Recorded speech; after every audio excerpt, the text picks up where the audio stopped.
Hi,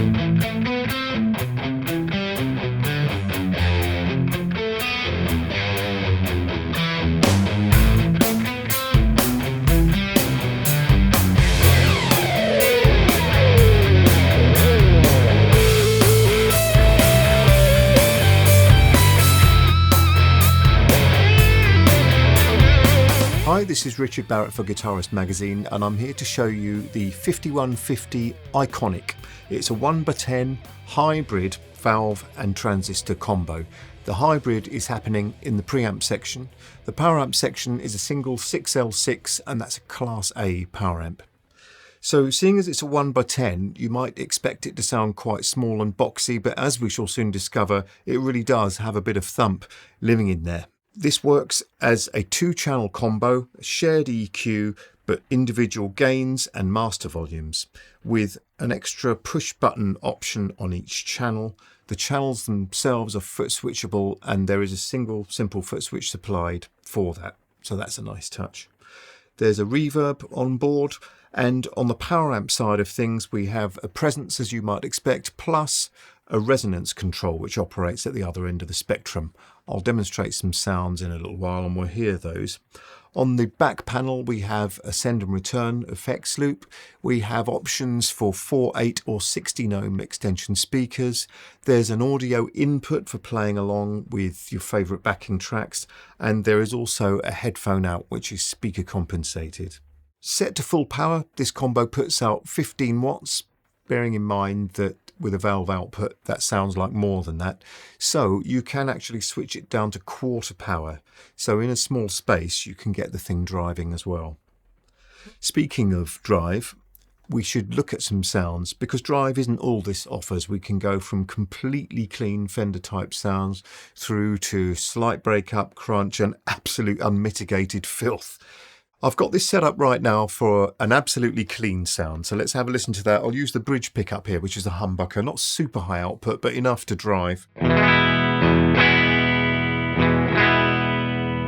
So if I just edge up this input gain for channel 1, starting about halfway seems about best, and I'll compensate by reducing the output a bit. Pretty high headroom, so even with a humbucker pushing into it and I'm hitting quite hard, we're not getting a distorted tone. Right, now step 2, I think we should look at the overdrive option. There's a small push button. That's not foot switchable, the channels are foot switchable.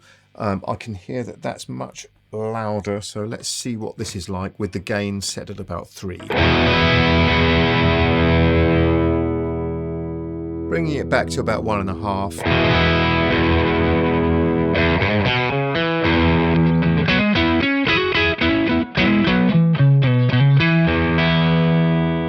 So that gets that elusive edge of breakup.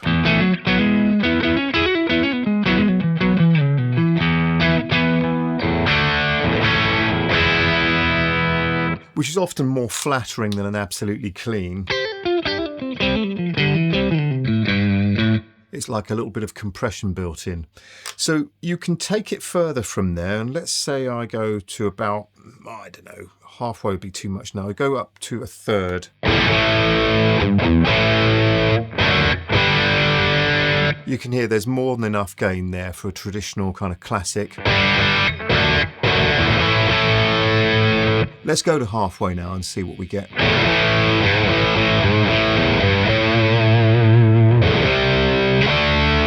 I mean, that's getting pretty high gain now. That's enough for a lead tone for some people.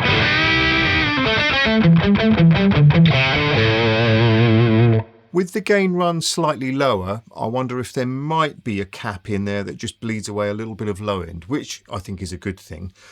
If we take it up to 3/4 and see if we get a bit more rumble, we do.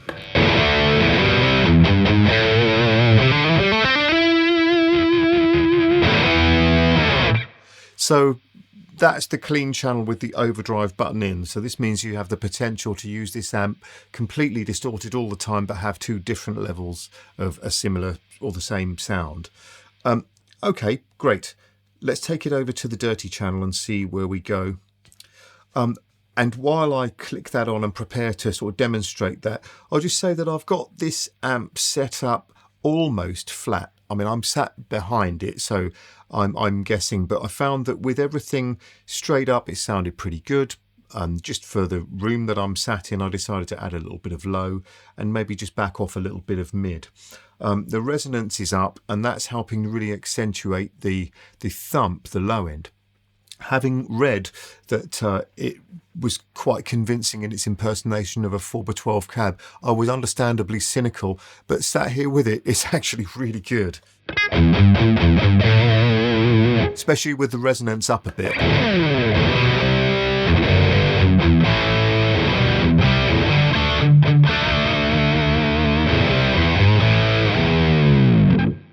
It's really got that Van Halen sound in it, though with a few tweaks you could get any modern rock sound, I would say. This dirty channel I've got set about 3.5. I found that a sweet spot. I made a track where I used the amp set around there. There is a further mode here called Burn, so I'm going to demonstrate that. You'll hear probably that it starts to hiss a bit more the minute I put that in. There are insane amounts of gain available.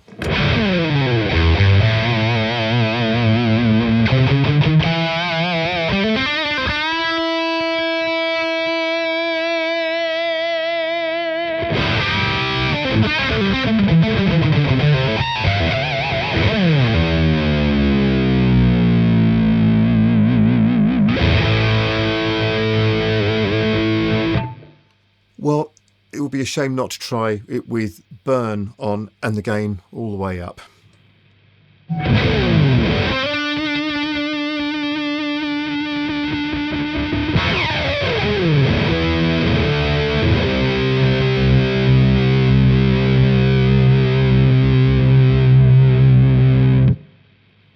Okay, well, to my mind, there's probably no need to go there, but it's good that you can.